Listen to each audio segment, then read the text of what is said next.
Hai guys, balik lagi bersama saya Samsul Film. Dalam kesempatan ini, Samsul Film akan membahas sebuah filem yang berjudul Mummy Tomb of the Dragon Emperor. Filem ini bercerita tentang seorang kaisar di zaman Tiongkok kuno yang dikenal sangat kejam dan juga brutal. Ia tak segan-segan akan menyatakan perang pada wilayah manapun yang berani menentang kekuasaannya. Dengan semua pencapaiannya sebagai kaisar, ia pun menyebut dirinya sebagai seorang kaisar naga, seorang kaisar yang sangat berkuasa seperti dirinya, hanya memiliki satu ketakutan saja, yaitu kematian. Lalu bagaimana cara ia mengatasi ketakutan itu? Sebelum kita ke alur ceritanya, saya mahu ingati dulu ya guys, kalau konten ini berisi full spoiler. Jangan lupa untuk like, komen, subscribe dan nyalakan loncengnya ya guys. Tanpa berlama-lama lagi, yuk langsung aja kita ke alur ceritanya.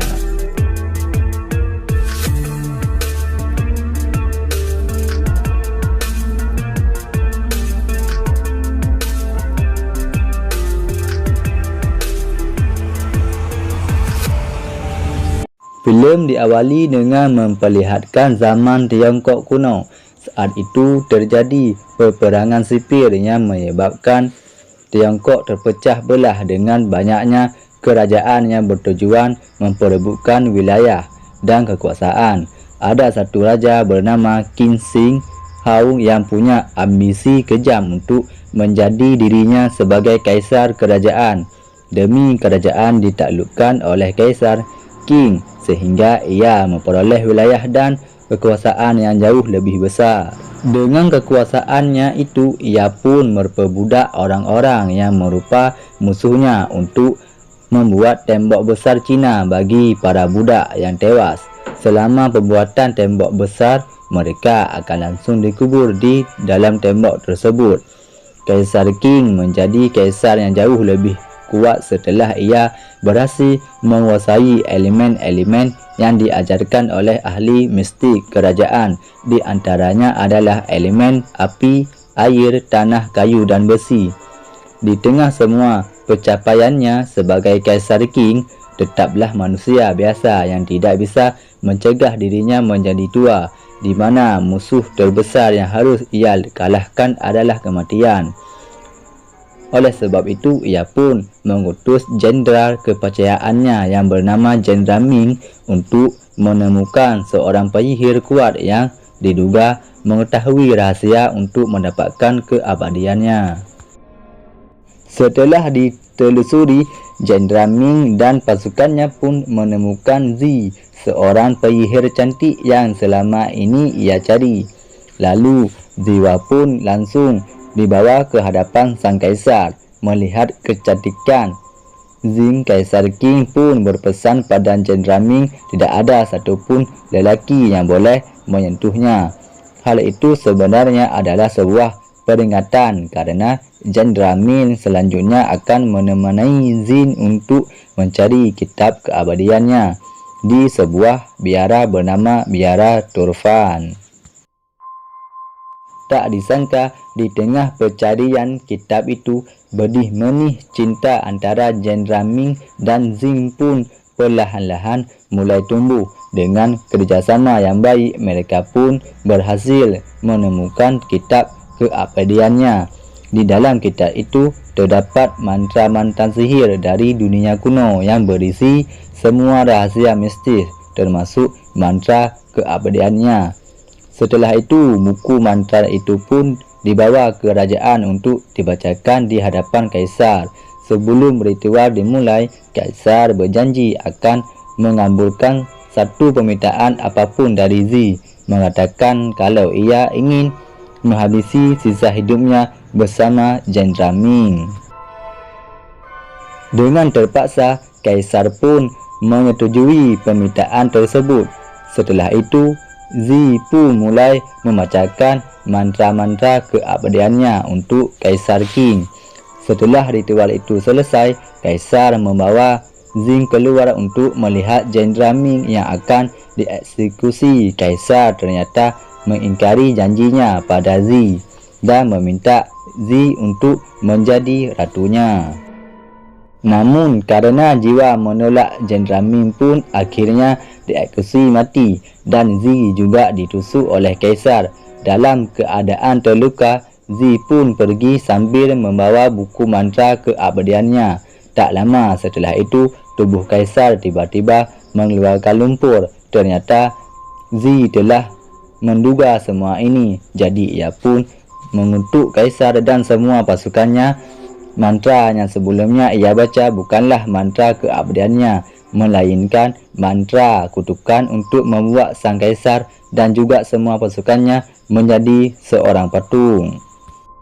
Beribu-ribu tahun kemudian, di provinsi Ningxi, China, terlihat seorang arkeolog bernama Alex memimpin sebuah penggantian benda-benda prasejarah. Di sana, ia juga ditemani oleh seorang arkeolog lainnya yang bernama Profesor Roger.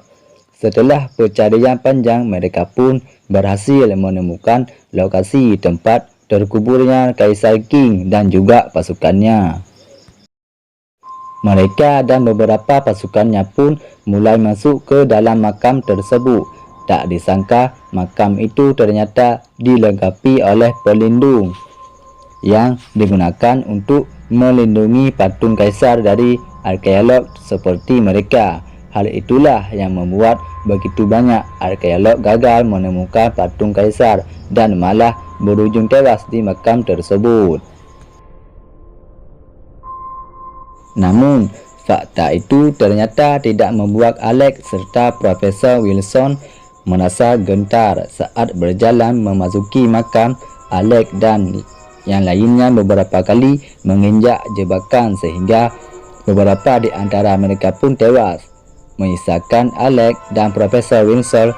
Setelah itu, Alex dan Profesor Wilson menemukan meja kompas gunung dan berhasil membuka sebuah ruangan rahasia yang ada di bawah.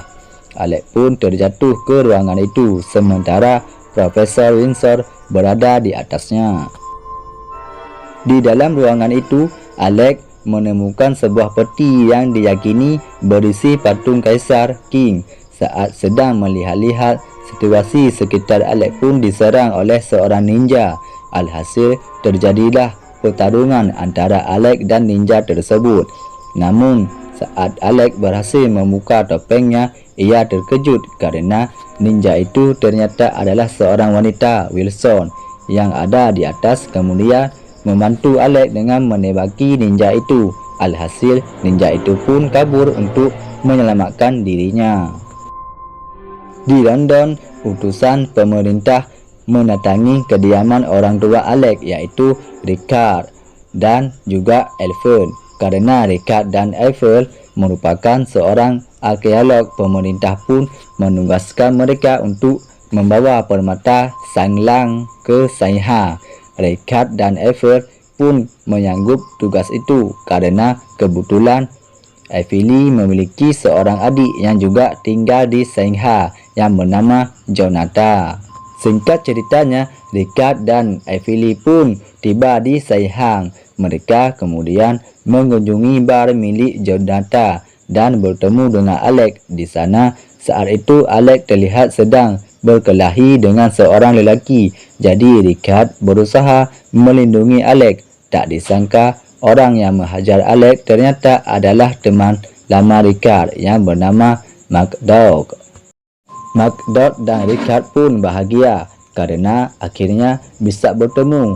Setelah sekian lama, keesokan harinya di pos militer Cina Barat datanglah seorang jenderal bernama Jenderal yang ditemui sekretarisnya bernama Cody. Di sana, Cody melaporkan kalau keluarga akan sudah tiba di Shanghai membawa batu permata. Tak disangka jenderal yang ternyata berniat untuk membangkitkan kembali Kaisar Qing. Ia percaya dengan kepemimpinan Kaisar Qing mereka bisa melewati krisis setelah Perang Dunia yang Kedua. Oleh sebab itu, mereka berencana mengambil permata dari tangan keluarga arkeolog. Demi bisa mewujudkan rencana tersebut, pada malam harinya Alex dengan bangga mengajak kedua orang tuanya untuk melihat patung Kaisar Qing yang berhasil ia temukan. Saat itu, Alex meninggalkan kedua orang tuanya sebentar untuk pergi ke kamar mandi. Saat Alex pergi, Profesor Windsor datang menemui orang tua Alex. Ia pun meminta permata Sailly untuk diserahkan. Setelah mendapatkan permata itu, Jenderal dan Short tiba-tiba datang. Lalu Profesor Windsor menodongkan pistol ke arah mereka.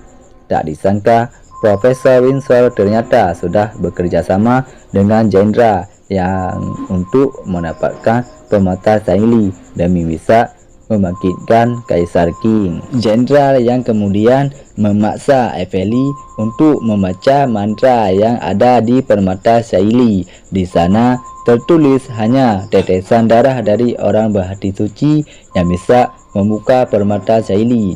Di waktu yang sama, Alex tidak sengaja bertemu dengan wanita ninja yang menyerangnya di makam Kaisar. Wanita yang bernama Ling itu menunjukkan pada Alex saat ibu dan ayahnya sedang disandera oleh Jenderal yang Profesor Windsor. Saat itu Choi melukai jari Effeli dan meneteskan darahnya pada batu permata tersebut.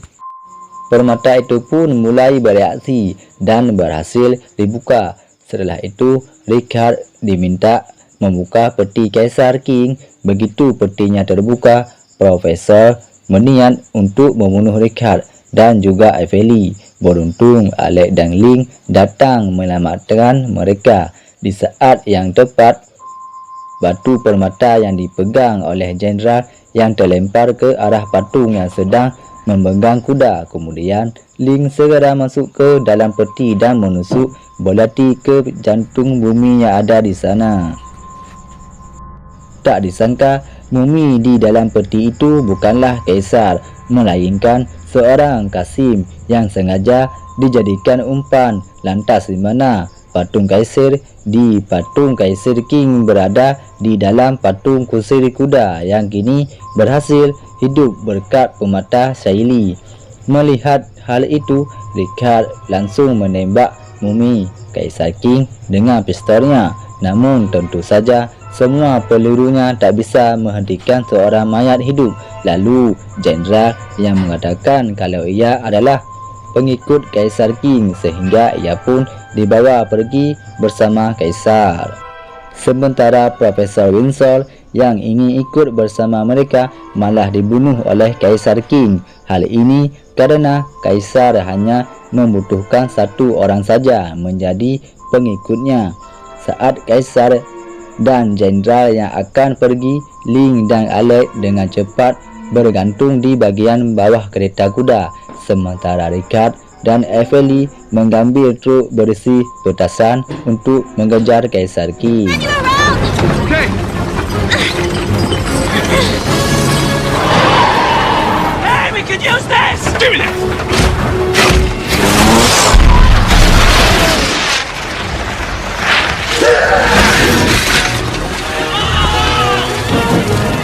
Let me get it!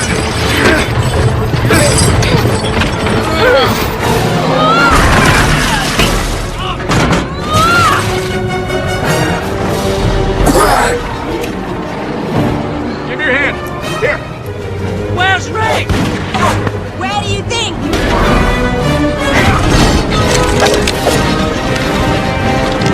Boy! I'll cover you. Let's go.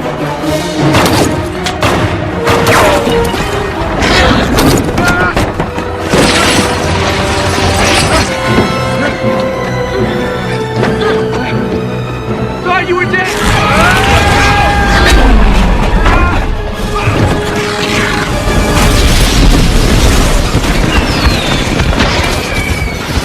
Alhasil, Richard pun menghubungi Mad Dog untuk menjadi pilot yang akan mengantarkan mereka ke Shangri-La. Setelah perjalanan yang begitu panjang, mereka pun berhasil menemukan sebuah stupa yang akan digunakan oleh Kaisar untuk menemukan lokasi Shangri-La.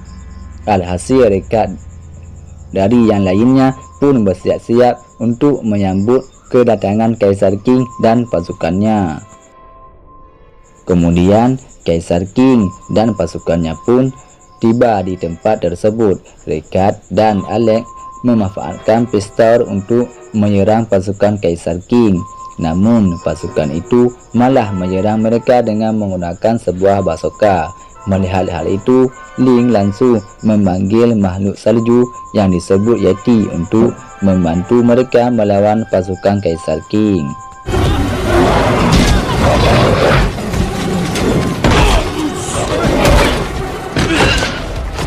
Why do I always have to save?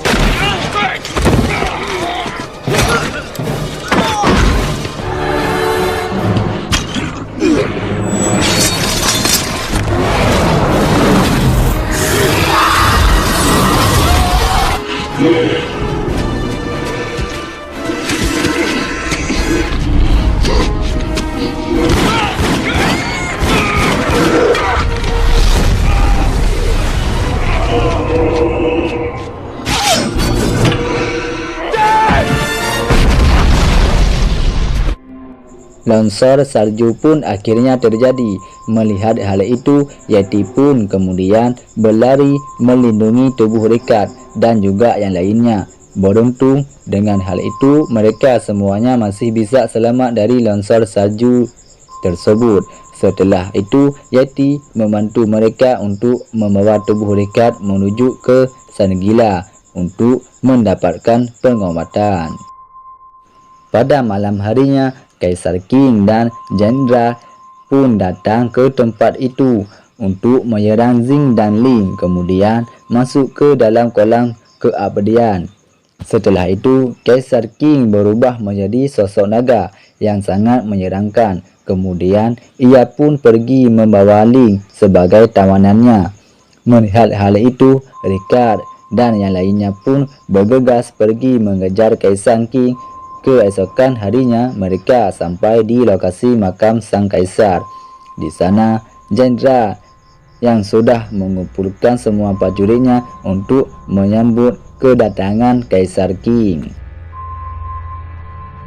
Kemudian, Kaisar Qing pun mengubah wujudnya kembali menjadi manusia dan membangunkan semua prajuritnya.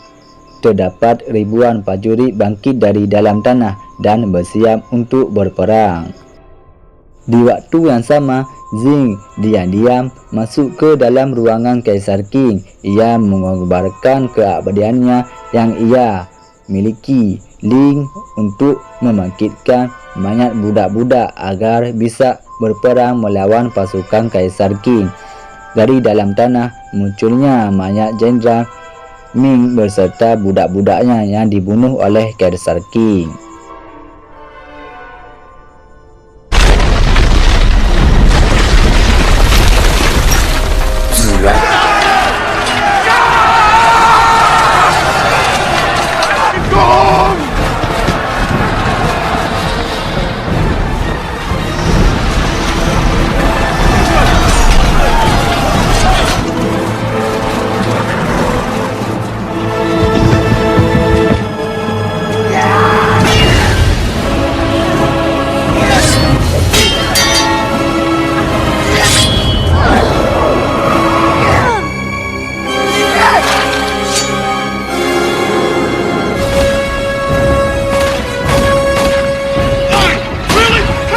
Setelah itu, Richard dan Alex pun langsung pergi mencari Kaisar Qing yang sedang melakukan sebuah ritual. Alex pun datang dan mengacaukan ritual itu. Kaisar lalu mengubah dirinya menjadi hewan dan langsung menyerang Alex. Selagi Alex memancing perhatian Kaisar Qing, Richard keluar dari persembunyiannya dan langsung menusuk Kaisar dengan belati karena tidak dapat dijantungnya. Jadi Kaisar masih hidup dan langsung melemparkan belati itu hingga patah. Sementara itu, jenderal dan Choi juga dikalahkan oleh Ling dengan cara dimasukkan ke dalam mesin penggiling. Meskipun sudah diserang berkali-kali, Richard dan Alex tetap tidak menyerah. Richard pun mengambil bagian belati dan menusuknya ke jantung Kaisar Qing. Kemudian Alex juga menusukkan bagian belati yang lainnya sampai tersambung tepat di jantung Kaisar. Alhasil, Kaisar Qin pun akhirnya berhasil dikalahkan dan mati untuk selama-lamanya. Begitu juga dengan semua pasukannya yang berubah menjadi debu dan bersatu dengan tanah. Filem diakhiri dengan memperlihatkan Ricard, Everly, Alex dan Link yang sedang menikmati waktu dengan berdansa, sementara Jonathan memilih untuk pindah ke Peru sambil membawa permata Shaylee, dan filem pun akhirnya selesai.